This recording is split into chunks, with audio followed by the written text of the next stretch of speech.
2004 August 15 ആസ്ഥാന ദ്വീപായ കവരത്തിയിൽ താൻ പ്രതിനിധാനം ചെയ്യുന്ന ഒന്നാം UPA സർക്കാർ ലക്ഷദ്വീപിൽ നടപ്പിലാക്കാൻ ഉദ്ദേശിക്കുന്ന വികസന പരിപാടികൾ അക്കമിട്ട് നിരത്തി പതിനായിരങ്ങളെ അഭിസംബോധന ചെയ്തു.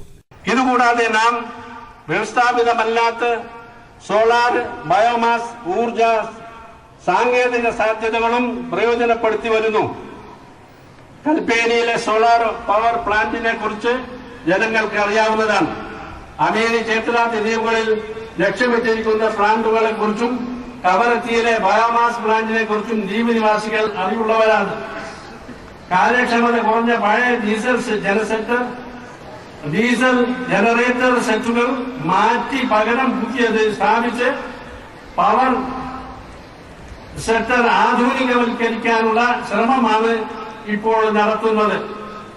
ബഹുഭൂരിപക്ഷം വരുന്ന കുറഞ്ഞ വരുമാനക്കാരായ ചെറുകിട കർഷകരും മറ്റും അടങ്ങുന്ന ദ്വീപ് ജനത ഉയർന്ന വൈദ്യുതി ചാർജ് താങ്ങാനാവാത്തവരാണ്. വൈദ്യുതി നിരക്ക് വർധന ഇനത്തിൽ ദ്വീപ് ജനതയിൽ നിന്ന് കഴിഞ്ഞ 6 വർഷത്തിനിടയിൽ ഈടാക്കപ്പെട്ടത് ഉദ്ദേശം 15 കോടി രൂപയാണ്. സമീപകാലത്തുണ്ടായ കൊടുങ്കാറ്റിന്റെ കെടുതി മൂലം കടുത്ത സാമ്പത്തിക ക്ലേശത്തിൽപ്പെട്ട് വട്ടം തിരിയുകയാണ് ഇപ്പോൾ ദ്വീപ് ജനത. വിവിധ തരത്തിലും വലിപ്പത്തിലുമുള്ള 18 കപ്പലുകൾ വാങ്ങുന്നതിനുള്ള നിർദ്ദേശം പദ്ധതിയിൽ ഉൾപ്പെടുത്തിയിട്ടുണ്ട്. പഴക്കം കാരണം ടിപ്പു സുൽത്താൻ എന്ന കപ്പൽ മാറ്റേണ്ടതുണ്ട്. അതിന് പകരമായ ഒരു കപ്പൽ ലീസിൽ വാങ്ങിക്കാൻ ഷിപ്പിംഗ് മന്ത്രാലയത്തോട് ആവശ്യപ്പെട്ടിട്ടുണ്ട്. 700 യാത്രക്കാരെയും 160 മെട്രിക് ടൺ ചരക്കും വഹിക്കാൻ കഴിയുന്ന വലിയ ഒരു കപ്പലിന്റെ പണി വിശാഖപട്ടണത്തിലുള്ള ഹിന്ദുസ്ഥാൻ ഷിപ്പ്യാർഡിൽ പുരോഗമിച്ചു വരുന്നു. 2005 ആകുമ്പോഴേക്കും ഇത് കമ്മീഷൻ ചെയ്യുന്നതിന് ശ്രമിക്കുന്നുണ്ട്. ഷിപ്പിംഗ് സെക്ടറുകളുള്ള മറ്റ് വികസന പ്രക്രിയകൾ താഴെ പറയുന്നു.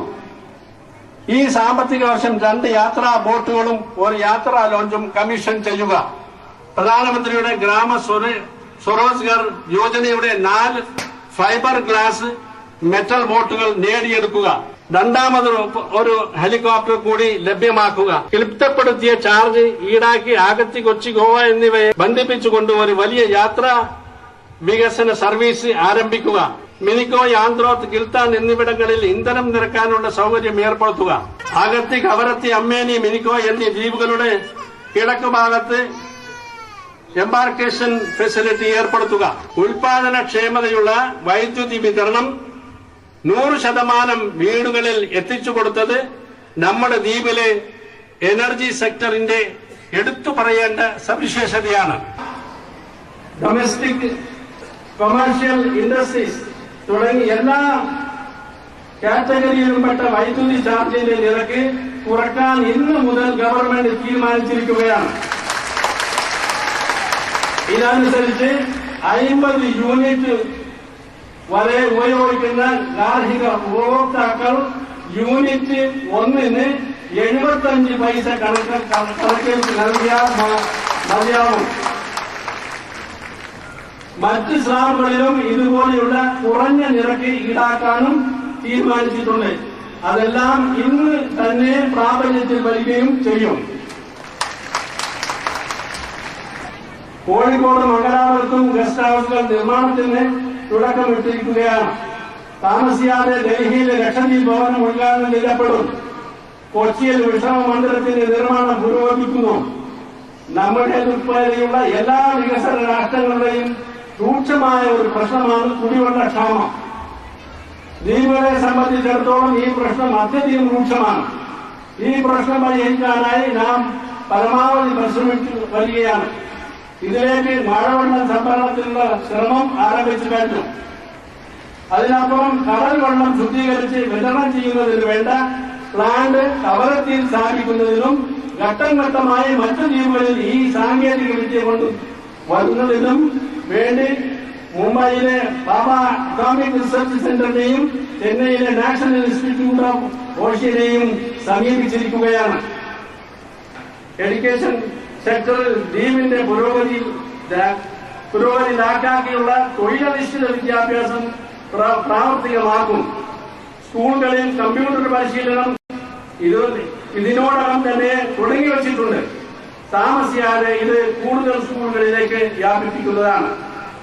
വിദ്യാഭ്യാസത്തിൽ നിലവാരമുയർത്തുന്നതിന് കൈക്കൊള്ളുന്ന തത്വ നടപടികളിൽ അധ്യാപകർക്ക് പരിശീലനം നൽകുക എന്നതാണ്. സേവനത്തിന് മുമ്പെന്ന പോലെ സേവന കാലത്ത് അധ്യാപകർക്ക് പരിശീലനം നൽകും. ശാരീരികമായ പ്രശ്നങ്ങളെ നേരിടുന്ന കുട്ടികൾക്കായി കവരത്തി, മിനിക്കോയ്, ആന്ത്രോത്ത്, അമീനി എന്നിവിടങ്ങളിൽ ഡേ കെയർ സെന്ററുകൾ തുറക്കും. 2% വിഹിതം വർദ്ധിപ്പിക്കുന്നതിനും പുറമെ സ്കൂൾ കുട്ടികൾക്ക് ഉച്ചഭക്ഷണം നൽകാനുള്ള ചിലവിന് നിക്ഷേപം നീക്കിവെക്കും. തൊഴിലാളികളുടെ ക്ഷേമം ഉറപ്പുവരുത്തുക എന്നത് UPA ഗവൺമെന്റിന്റെ പ്രധാന പരിഗണനയിൽപ്പെട്ടതാണ്. മുടക്കുമുതൽ ഇല്ലാതെ അധികാരമുണ്ടായതുകൊണ്ട് ജനങ്ങൾക്ക് പ്രയോജനമില്ല. വരും കാലങ്ങളിൽ ലക്ഷദ്വീപിലെ പഞ്ചായത്തുകൾക്ക് കൂടുതൽ അധികാരം ഏൽപ്പിക്കുന്നതിനെ കുറിച്ച് പഠനം നടത്തുന്നതിന് വിദഗ്ധരുടെ ഒരു കമ്മിറ്റി രൂപീകരിക്കേണ്ടത് ആവശ്യമാണ്.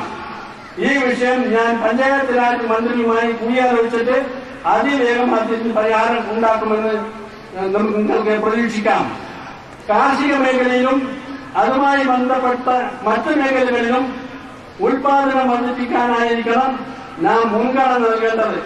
നാളികേര കൃഷിയും മത്സ്യബന്ധനവുമാണ് ഈ മേഖലകളിലെ പ്രധാന പ്രതീക്ഷ. ഈ വർഷം തന്നെ ഏതാണ്ട് 2 കോടി രൂപ മുടക്കി മേൽത്തരം കൃഷിക്ക് വേണ്ടി നമ്മൾ ഒരു വൻ പദ്ധതി നടപ്പിൽ വരുത്തുവാൻ യത്നിക്കുന്നതാണ്. 4 ലക്ഷം ചതുരശ്ര മീറ്ററോളം വിസ്തീർണമുള്ള ലക്ഷദ്വീപിന് ചുറ്റുമായുള്ള കടൽ വിവിധ തരം സമുദ്ര സമ്പത്തുകൾ കൊണ്ട് സമ്പന്നമാണ്. നമ്മുടെ മത്സ്യബന്ധനം വർദ്ധിപ്പിക്കാൻ ആധുനിക സാങ്കേതിക സഹായം ആവശ്യമാണ്. മത്സ്യബന്ധനം കഴിയുന്നത്ര വികസിപ്പിക്കുന്നതിന് മീൻ കൊടുത്തക്കാർക്ക് ഇത്തരത്തിലുള്ള ആധുനിക ഉപകരണങ്ങളും ആധുനിക ആനുകൂല്യങ്ങളും ലഭ്യമാക്കും. ഐസ് പ്ലാന്റും ഫ്രീസറുകളും സ്ഥാപിച്ച് മത്സ്യബന്ധനത്തിന്റെയും മറ്റ് സമുദ്രോൽപ്പന്നങ്ങളുടെയും നിലവാരം മെച്ചപ്പെടുത്തും. ട്രൈബൽ പദവിയെക്കുറിച്ച് സർട്ടിഫിക്കറ്റുകൾ സമ്പാദിക്കുന്നതിന് ദ്വീപുകൾക്ക് വെളിയിലും ജനിച്ച കുട്ടികൾക്കും അവരുടെ രക്ഷിതാക്കൾക്കും അനുഭവിക്കേണ്ടി വന്ന ബുദ്ധിമുട്ടുകളെ കുറിച്ച് നമുക്കേവർക്കും അറിയാവുന്നതാണ്. ഏറെ പ്രാധാന്യത്തോടെ ഇക്കാര്യം മുൻ പ്രധാനമന്ത്രിയുടെയും മുൻ ആഭ്യന്തരമന്ത്രിയുടെയും മറ്റ് ഉന്നത ഉദ്യോഗസ്ഥന്മാരുടെയും ശ്രദ്ധയിൽ ഞാൻ പെടുത്തിയിരുന്നു. പക്ഷേ ഫലം കണ്ടില്ല. പക്ഷെ അന്നത്തെ പ്രതിപക്ഷ നേതാവ് ഇപ്പോഴത്തെ UPA ഗവൺമെന്റിന്റെ അഡ്വൈസറി കൗൺസിലിന്റെ അധ്യക്ഷയായി മാറിയിരിക്കുന്ന ഇന്നത്തെ സാഹചര്യത്തിൽ ഈ വിവേചനത്തിന് ഒരു ശാശ്വത പരിഹാരം കാണാൻ സാധിക്കുമെന്ന് ദ്വീപിന് പുറത്ത് ജനിക്കാനിടയായ ദ്വീപുകാരായ വ്യക്തികളുടെ കുട്ടികൾക്ക് SP പദവിക്ക് അർഹതയുണ്ടായിരിക്കുമെന്നും ആ ദ്വീപ് ജനതയുടെയും സഹകരണമുണ്ടെങ്കിൽ പുരോഗതിയുടെ മാതൃകയായി തന്നെ ലക്ഷദ്വീപ് മാറാനാവും. നമ്മൾ എല്ലാവരെയും അള്ളാഹു അനുഗ്രഹിക്കുമാറാകട്ടെ. ജയ് ഹിന്ദ്.